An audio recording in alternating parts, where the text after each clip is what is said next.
Dear students, Andhra Pradesh సామాజిక సాంస్కృతిక చరిత్ర ఇంట్రడక్షన్ పార్ట్ 3. పార్ట్ 1లో రాజకీయ వ్యవస్థ, పార్ట్ 2లో ఆర్థిక సామాజిక వ్యవస్థల గురించి చెప్పుకున్నాం.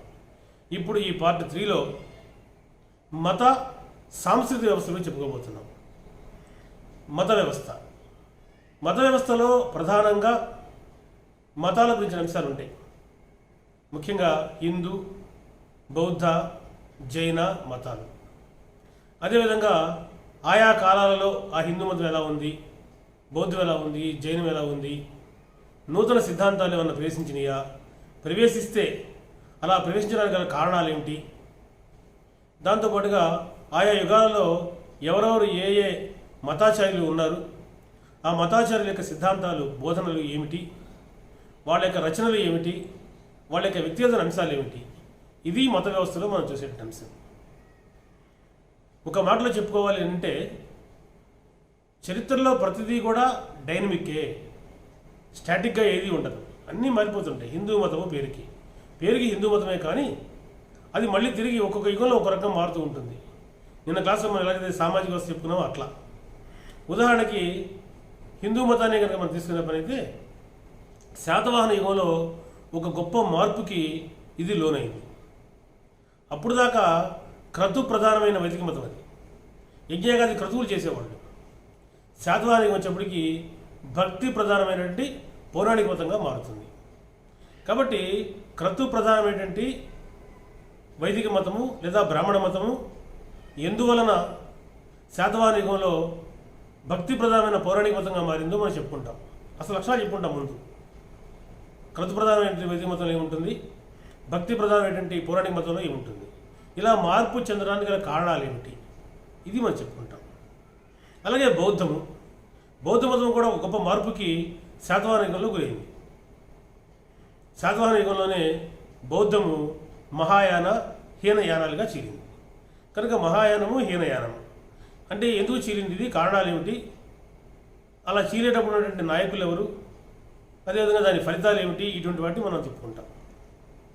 శాతవాహన అనంతర యుగం వచ్చేటప్పటికి పౌరాణిక మతం మారిందని చెప్పుకున్నాం మనం. శాతవాహన యుగంలో ఈ పౌరాణిక మతం నుంచి శైవ, వైష్ణవ శాఖలు ఏర్పడతాయి. అదేవిధంగా బౌద్ధంలో కనుక అయ్యే పని అయితే వజ్రయాన బౌద్ధ మతం ఏర్పడుతుంది. అక్కడ ఆ క్లాసులు అవి చెప్పుకుంటాం. ఇక తూర్పు చాళుక్యులు వచ్చేటప్పటికి హిందూ మతంలో తిరిగి మళ్ళీ అద్వైతం అనే సిద్ధాంతాన్ని ఆదిశంకరాచార్యుడు ప్రవేశపెడతాడు. ఇక బౌద్ధం అనేటువంటిది తూర్పు చాళుక్య నాటికి క్షీణించిపోతుంది. దాని స్థానంలో జైనము తన అత్యున్నత దశను చేరుకుంటుంది. దాని తర్వాత చోళ చాళుక్యయుగం వచ్చేటప్పటికి మల్లికార్జున పండితారాధ్యుడు ఆరాధ్య శైవాన్ని ప్రారంభిస్తాడు. బ్రహ్మనాయుడు వీర వైష్ణవాన్ని ప్రవేశపెడతాడు. జైనం కొనసాగుతుంది. అక్కడి నుంచి బౌద్ధం అయితే ఉండదు. తూర్పు చాళుక్య నాటికే బౌద్ధం అంతరించిపోయింది ఆంధ్రదేశంలో, భారతదేశంలో కూడా. కనుక ఈ రెండు మతాలు కొనసాగుతాయి. మళ్ళీ వీటిలో చీకటి రావడం ప్రారంభమవుతాయి.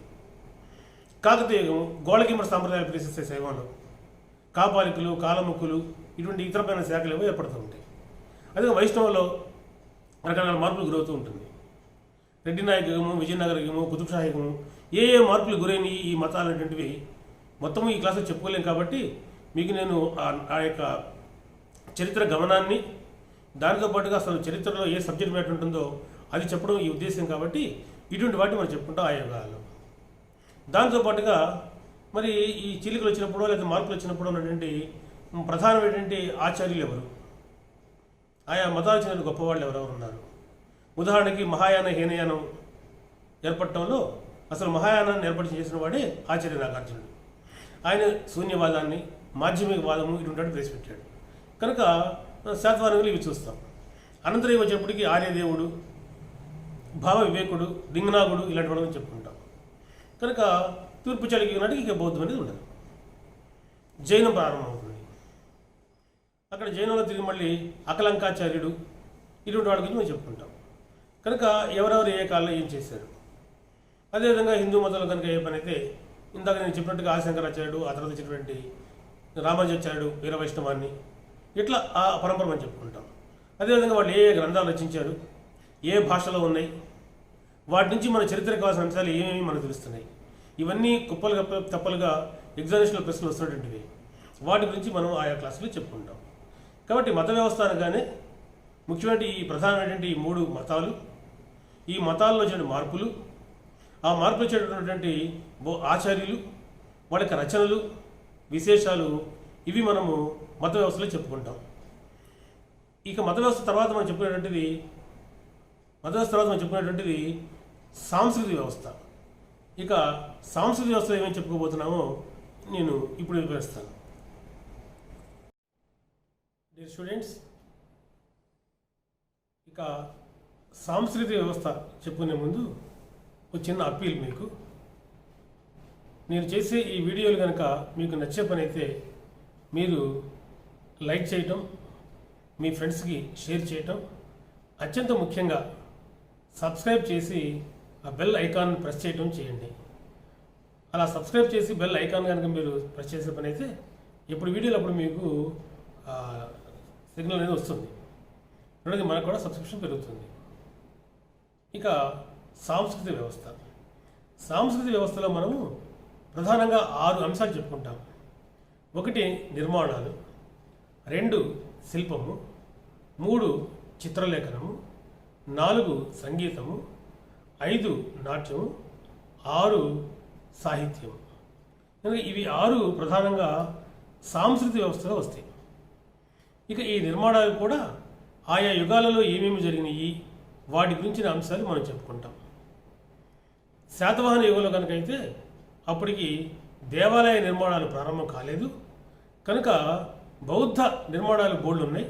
వాటిల్లో ముఖ్యంగా బౌద్ధ స్తూపాలు, చైత్యాలు, ఆరామాలు ఈ 3 వస్తాయి. కనుక ఈ 3కి సంబంధించిన అంశాలు, ఈ స్తూపాలంటే అర్థం ఏంటి, చైత్యాలంటే అర్థం ఏంటి, ఆరామాలంటే అర్థం ఏంటి, ఇవి ఎక్కడెక్కడ బయటపడ్డాయి, వీటి లక్షణాలు ఏమిటి, వీటిని మనం క్షుణ్ణంగా ఈ శాతవాహన యుగంలో చూస్తాం. ఇక శాతవాహన అనంతర యుగం వచ్చేప్పటికీ బౌద్ధ నిర్మాణాలు కొంత ఉంటాయి. అవి కాకుండా దేవాలయ నిర్మాణాలు ప్రారంభమవుతాయి. దేవాలయ నిర్మాణాలలో మళ్ళీ తిరిగి ఆయా ప్రత్యేక లక్షణాల మీద ప్రశ్నలు అడుగుతుంటారు. ఉదాహరణకి శాతవాహన అనంతర యుగంలో చేజర్ల కపోతేశ్వర దేవాలయం ఉంది. ఈ చేజర్ల కపోతేశ్వర దేవాలయ యొక్క శిఖర భాగము గజపృష్ఠాకారంలో ఉంటుంది. ఇది ఒక ప్రశ్న అడిగాడు ఒకసారి. కపోతేశ్వర దేవాలయం యొక్క శిఖరము ఏ ఆకారంలో ఉంటుంది? ఏనుగు పొట్ట గజపృష్ఠాకారంలో ఉంటుంది. ఇలా ప్రశ్నలు వస్తాయి. కనుక దేవాలయాల ప్రారంభం మనం అక్కడ చూస్తాం మనం. ఇక ఆ తర్వాత తూర్పు చాళుక్యులు పశ్చిమ చాళుక్య శైలి రీతిలో కట్టించారు వాళ్ళు. కనుక ఆ పశ్చిమ చాళుక్య శైలి లేదా పశ్చిమ చాళుక్య రీతి అంటే అర్థం ఏంటో మనం చెప్పుకుంటాం. దానితో పాటుగా ప్రధానంగా తూర్పు చాళుక్య యుగంలో పంచారామాలు, బిక్కవల్లో అనేక దేవాలయాలు కట్టబడ్డాయి. ఇవి కాకుండా ఇంకా దేవాలయాలు ఉన్నాయి. ఆ దేవాలయాల గురించి, వాటి రీతి గురించి మనం తూర్పు చాళుక్య యుగంలో చెప్పుకుంటాం. ఇక ఆ తర్వాత చివరికి కాకతీయ యుగంలో మళ్ళీ తిరిగి మనకి దేవాలయ నిర్మాణాలలో కొన్ని ప్రత్యేకతలు, కాకతీయుల నిర్మాణ రీతి కనపడుతుంది మనకి. అందులో ఒక ఎత్తైన అధిష్టానం ఉండి దాని మీద దేవాలయం కడతారు. చుట్టూతో కూడా జాలాలంకృత పెట్టుకోవడాలు ఉంటాయి. ఆ పైన పొట్టి స్తంభాలు ఉంటాయి. కనుక అధిష్టానము, జాలాలంకృత పిట్టగోడలు, పొట్టి స్తంభాలు ఈ కాకతీయ దేవాలయ నిర్మాణాల్లో ప్రత్యేకతలు. కనుక మనం వాటి గురించి చెప్పుకుంటాం మనం. ఇక విజయనగరం యుగం వచ్చేటప్పటికి గంభీరమైనటువంటి ప్రాకారాలు, ఎత్తైన గోపురాలు, విశాలమైనటువంటి మండపాలు, ఇటువంటి లక్షణాలతోటి వాళ్ళు నిర్మాణాలు చేయడం మనం చూస్తాం. కనుక వాటి గురించి మనం ఆ సమయంలో అవి చెప్పుకుంటాం. అంతేకాకుండా ముస్లిం వాస్తు ప్రవేశిస్తుంది ఇక్కడ. వాటి గురించిన అంశాలను కొన్ని మనం చూస్తాం. పద్మమహల్ అని, పట్టపు టెనుగుశాలని ఇలాంటి చోట్ల. ఇక తర్వాత మనకి కుతుబ్షాహీ యుగంలో వచ్చేప్పటికి అటు మసీదులు, ఇటు సమాధులు నిర్మించబడ్డాయి. వీటిల్లో మీనార్లు, ఆర్చిలు, డోములు ఇటువంటి లక్షణాలతోటి అవి కట్టబడతాం మనం చెప్పుకుంటాం. కనుక నిర్మాణాలు, ఆయా యుగంలో ఏ నిర్మాణాలు సాగినాయి, వాటి రీతులు ఏమిటి, ఇది మనం ఒక అంశం చూస్తాం. దీని తర్వాత శిల్పం, విగ్రహాలు. అమరావతి శిల్పరీతి ప్రపంచ ప్రసిద్ధి చెందింది శాతవాహన యుగానికి చెంది. కానీ శాతవాహన యుగంలో శిల్పాలు అనగానే అమరావతి శిల్పరీతి గురించి చెప్పుకుంటాం మనం. అనంతర యుగం వచ్చేప్పటికి అమరావతి శిల్పరీతిలోని రెండవ దశ కనపడుతుంది. దానినే మనం గాంధార శిల్పరీతి అంటాం. కనుక ఆ గాంధార శిల్పరీతి ఆ పేరు ఎందుకు వచ్చింది, అక్కడ ప్రత్యేక లక్షణాలు ఏమిటి, వీటి గురించి మనం అక్కడ ఆ క్లాసులో చెప్పుకుంటాం. ఈ రెండు కూడా బౌద్ధ మతానికి చెందినవి. ఇక దేవాలయ నిర్మాణాల మీద ఈ గోడల మీద రకరకాలటువంటి విగ్రహాలు చెక్కారు. ఇవన్నీ శిల్పం కింద వస్తాయి మనకి. అందువల్ల ఏ ఏ దేవాలయాలు ఉన్నాయి, వాటి గోడల మీద ఏ ఏ శిల్పాలు విగ్రహాలు ఉన్నాయి, ఇటువంటి వాటిని మనం ఎక్కువగా శిల్పరీతిలో చెప్పుకుంటాం. ఇవి కాకుండా అక్కడక్కడ కొన్ని కట్టడ శిల్పాలు అంటే విడిగా ఉండే శిల్పాలు కొన్ని మనకు కనపడతాయి. తూర్పు చాళుక్య యుగం ఉదాహరణ చెప్తున్నాను మీకు నేను.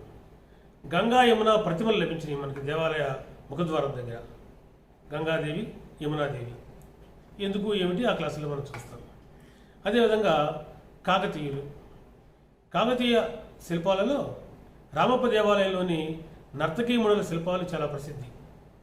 జాయప సేనాన్ని నృత్య రత్నావళి అనే పుస్తకం రచిస్తే దాంట్లో ఎటువంటి నాట్య భంగిమలు ఉన్నాయో ఆ భంగిమలలో రామప్ప దేవాలయంలోని నర్తకీమునులు మనకు కనపడతారు. కనుక ఆ శిల్పాల గురించి మనం చెప్పుకుంటాం. కాకతీయ తోరణం మనందరికీ తెలుసు, దాని గురించి చెప్పుకుంటాం. ఇక అదే విజయనగరం వచ్చేప్పటికి ఉన్నటువంటి శిల్పాలలో ఏకశిలా నిర్మిత శిల్పాలు కొన్ని కనపడతాయి మనకి. అంటే ఒకే రాతితో చెక్కినవి మనకు కనపడతాయి. నరసింహ స్వామి విగ్రహము, లక్ష్మీ సమేత నరసింహ విగ్రహము, గణపతి విగ్రహాలు, ఏకశిలా రథము, ఇటువంటివి అనేక మనకు కనపడతాయి.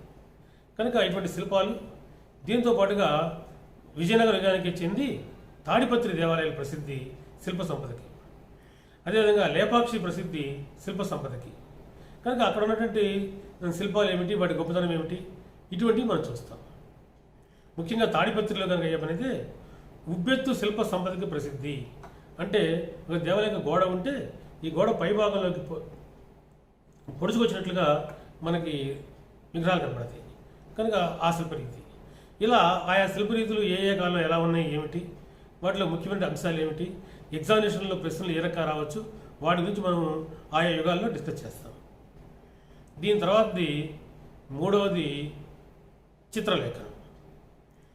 మళ్ళీ తిరిగి శాతవాహన యుగంలో అజంతా చిత్రలేఖనం మనకు కనబడుతుంది. ఇది ప్రపంచ ప్రసిద్ధి చెందినటువంటి చిత్రలేఖనం.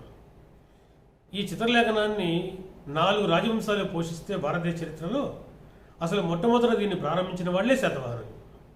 శాతవాహన యుగంలోనే అజంతా పెయింటింగ్స్, అజంతా చిత్రలేఖనం ప్రారంభమైంది.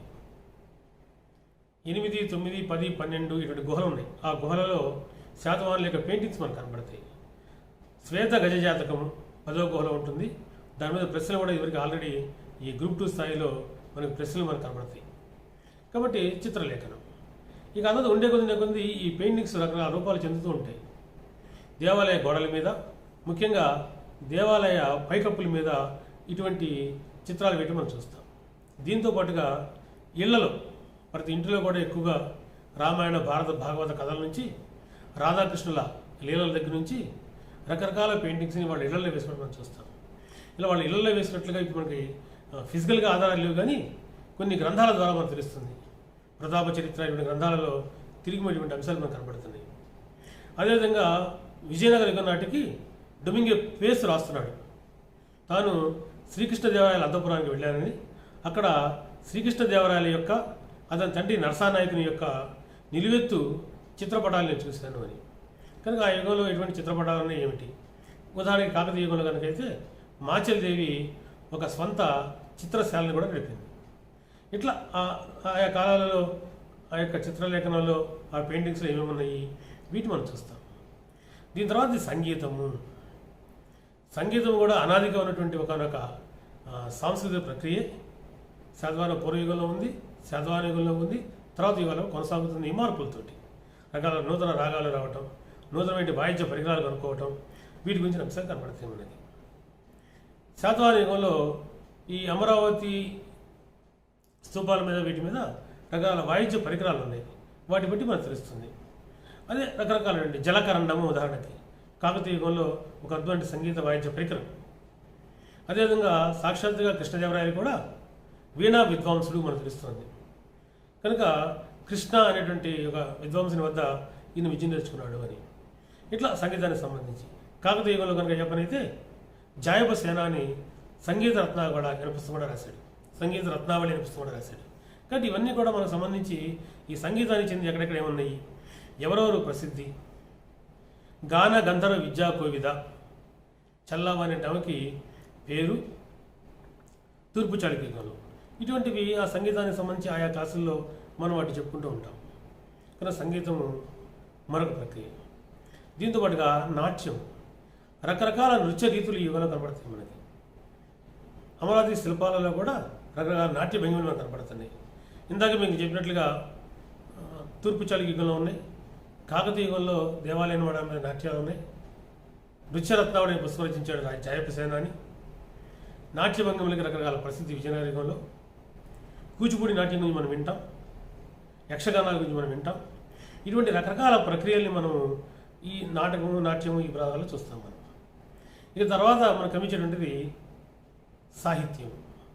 సాహిత్యం అనగానే సంస్కృతము, ప్రధానంగా తెలుగు భాషకు చెందినటువంటి సాహిత్యాన్ని మనం చూస్తాం. శాతవాహనికులం కనుకైతే దేశీ, పైశాచి, ప్రాకృత భాషలు ఇటువంటి వాటిని మనం చూస్తాం. ముఖ్యంగా తెలుగు భాష మీద ఏపీపీఎస్సీ ఎగ్జామినేషన్స్లో ఎక్కువ ప్రశ్నలు వస్తున్నాయి. గ్రూప్ 2లో ఇంకొంచెం ఎక్కువే వస్తాయి. కనుక ఈ విభాగాన్ని మనం తీసుకునే పనైతే శాతవాహన యుగంలోనూ శాతవాహన అనంతర యుగం నాటికి కూడా తెలుగు భాష ఏర్పడలేదు. కాకపోతే శాతవాహన యుగం నాటి దేశీ భాష నుంచి, శాతవాహన అనంతర యుగం నాటి ప్రాకృత భాష నుంచి కొన్ని పదాలు జనిస్తూ, కొన్ని అక్షరాలు జనిస్తూ, ఈ పదాల సముదాయం అక్షరాల సముదాయం అంతా కలుస్తూ తెలుగు భాషగా ఏర్పడడం ప్రారంభమవుతుంది. అలా తెలుగు భాషగా ఏర్పడేటువంటిది తూర్పు చాళుక్యుగ ప్రారంభం లేదా శాతవాహన యుగ అంతం. కరెక్ట్గా చెప్పాలంటే రేనాటి చోడులు తెలుగు భాషలో మొట్టమొదటిసారి శాసనాలు వేయించిన వాళ్ళు. కనుక ఈ కలమళ్ళ శాసనం ఇటువంటి వాటిని చూస్తాం మనం. కనుక శాసన భాషగా మొదలు ప్రారంభమవుతుంది. ఇక తూర్పు చాళుక్యుగం ప్రవేశించిన తర్వాత జైనులు ముఖ్యంగా తెలుగు భాషలో గ్రంథాలు రచించారు. కనుక జైన సాహిత్యము ఆ తెలుగు భాషలో గ్రంథాలు అవి మనం చూస్తాం. తూర్పు చాళుక్యుగ చివరికి వచ్చేప్పటికి నన్నయ్య మహాభారతాన్ని ఆంధ్రీకరించడం ప్రారంభిస్తాడు. ఆయనకి నారాయణ భట్టు సహాయం చేస్తూ ఉంటాడు. కనుక ఈ అంశాలు అక్కడ ప్రారంభమవుతాయి. అలాగైతే తిరిగి మళ్ళీ నన్నయ్య ప్రారంభించినటువంటి ఈ కవితా రీతిని మార్గ కవిత అని పిలుస్తాం మనం. ఎందుకు పిలుస్తాము, దాని లక్షణాలు ఏంటి, ఆయా క్లాసులో మనం చూస్తాం. ఇక యుగం దాటిన తర్వాత మళ్ళీ తిరిగి కాకతీయ యుగం నాటికి తిక్కన మనకు కనపడతాడు, శివకవులు మనకు కనపడతారు. శివకవులు దేశీ కవితను ప్రారంభించారు. దేశీ కవిత అంటే ఏమిటి, ఆ దేశీ కవిత లక్షణాలు ఏమిటి, ఎలా కొనసాగింది ఆయా క్లాసుల్లో. కనుక మార్గ కవితను నన్నయ్య ప్రారంభిస్తే, శివకవులు దేశీ కవితను ప్రారంభిస్తే, ఈ రెంటిని సమన్వయపరిచిన వాడు తిక్కన, కాకతీయ యుగం. కాబట్టి తిక్కన సమన్వయపరిచి తీసుకొస్తాడు. కనుక దాటే కొంది పోతన, శ్రీనాథుడు వీళ్ళు కనపడతారు. ఇక ఎర్రాప్రగడ తిరిగి మళ్ళీ ప్రబంధాలను ప్రారంభించాడు. ఎర్రాప్రగడ ప్రబంధాలు ప్రారంభిస్తే విజయనగరం నాటికి పెద్ద ఎత్తున ప్రబంధాలు రాయబడ్డాయి. అందువల్లే విజయనగర యుగాన్ని మనం ప్రబంధ యుగం అని కూడా పిలుస్తాం. కనుక ఇట్లా ఈ రచనా ప్రక్రియలు తెలుగు భాషలో, అదేవిధంగా ఇతర భాషల్లోని ముఖ్యంగా సంస్కృత భాషలోని పుస్తకాలు, అక్కడక్కడ ప్రాకృత భాష, అంతకు పూర్వం ఎప్పుడో దేశీ పైశాచి భాషలో పుస్తకాలు, ఇవన్నీ మనం చదవాల్సి ఉంటుంది. కొంచెం సాహిత్యం విస్తారంగానే ఉంటుంది, కానీ ఇది మనకు తప్పదు. కనుక ఇది మనము సాంస్కృతిక వ్యవస్థ గురించి మనం చెప్పేట అంశాలు. కనుక ఈ రకంగా మనము సబ్జెక్ట్ మ్యాటర్ని 5 వ్యవస్థల కింద చెప్పుకుంటాం. రాజకీయ వ్యవస్థ, ఆర్థిక వ్యవస్థ, సామాజిక వ్యవస్థ, మత వ్యవస్థ, సాంస్కృతిక వ్యవస్థ. కనుక మీరు ఏ లెసన్లో తీసుకున్నప్పుడు చూస్తే మీరు ఏ మంచి స్టాండర్డ్ పుస్తకం మీరు తీసుకుని చదివే పని అయితే ఇదే ఆర్డర్లో చరిత్ర వస్తుంది. ఏ యుగమైనా సరే ముందు జన్మస్థల వివాదాలు రావాల్సిందే, తర్వాత రాజుల యొక్క వ్యక్తిగత చరిత్ర, పరిపాలన, ఆనాటి ఆర్థిక పరిస్థితులు, సమాజంలో ఏర్పడుతున్నటువంటి అంశాలు, మతం ఇందా మనం చెప్పినట్టు ఏమైతే కొనసాగుతుందో అది, ఇతర కళలు. కనుక ఇది సబ్జెక్ట్ మ్యాటర్. ఈ సబ్జెక్ట్ మ్యాటర్ని మీరు అంత బాగా గుర్తుపెట్టుకుంటే హిస్టరీ అంత తేలికవుతుంది. కనుక ఇదే వరుసలో ఇదే ఆర్డర్లో మనం చదవాల్సి ఉంటుంది. ఇదే ఆర్డర్లోనే నిజానికి ఎవరైనా చరిత్ర పుస్తకాలు రాస్తారు. కనుక వాటిని జాగ్రత్తగా మీరు గుర్తుపెట్టుకుంటే, ఈ ఫ్రేమ్వర్క్ గుర్తుపెట్టుకుంటే మీకు కన్ఫ్యూజన్ ఉండదు. మీరు చదివేటప్పుడు ఓహో ఇదే విషయం అర్థమైపోతూ ఉంటుంది. అలా అర్థమైపోయినప్పుడు మీరు తేలిగ్గా బైహార్ట్ చేయగలుగుతారు, మెమరీ చేయగలుగుతారు. గుర్తుపెట్టుకోగలుగుతారు, మంచి మార్కులు వస్తాయి. కాబట్టి మనకేదో సామెత ఒకటి ఉంది, అర్థము కాని చదువు వ్యర్థము అని. కాబట్టి మనం ముందు అర్థం చేసుకోవాల్సి ఉంటుంది. సబ్జెక్ట్ని అర్థం చేసుకుంటే అప్పుడు మనకి బుర్రలోకి ఎక్కితే దాన్ని బైహార్ట్ చేయడం తేలిక, గుర్తుపెట్టుకోవడం తేలిక. కొన్ని ప్రశ్నలు మళ్ళీ తిరిగి అనలిటికల్ ఓరియంటేషన్లో ఉంటే వాటికి సమాధానాలు చెప్పాలి అంటే ఖచ్చితంగా మనకి సబ్జెక్ట్ తెలిసే ఉండాలి. అందువల్ల నేను ఈ 3 వీడియోస్లో మీకు నేను ఆ అంశాలు చెప్పాను, మీకు నేను ఆ సబ్జెక్ట్ మ్యాటర్ గురించి చెప్పాను మీకు నేను. ఇది బాగా మీరు మనసులో గుర్తుపెట్టుకోండి, ఇక మీరు ఏదైనా చదవచ్చు. నెక్స్ట్ రాబోయేటువంటి వీడియోలో మరి ఇప్పుడు చెప్పినట్టు ఈ అంశాలన్నీ కూడా చరిత్రకారుడు ఎలా సేకరిస్తాడు, అతనికి ఆధారాలు ఏమిటి, ఏ రకంగా దాన్ని సైంటిఫిక్గా అనలైజ్ చేస్తాడు, ఒకదాంతో ఒకటి కరాబరేట్ ఎవిడెన్స్ చూసుకొని రాస్తాడు, ఇటువంటివి ఇవి మనం చెప్పినట్టు సబ్జెక్ట్ మ్యాటర్ని చరిత్రకారుడు ఎలా రాస్తాడనే దాని మీద ఆధారపడి మనకు మరో టాపిక్ ఉంది. దానినే చారిత్రక ఆధారాలు అంటాం. ఆ చారిత్రక ఆధారాలు అనేవి ఏమిటి, ఏమున్నవి, వీటిని మనం నెక్స్ట్ క్లాస్లో చూద్దాం. నెక్స్ట్ క్లాస్లో మరో టాపిక్తో మనం ప్రారంభమవుతుంది. జాగ్రత్త చదవండి. All the best.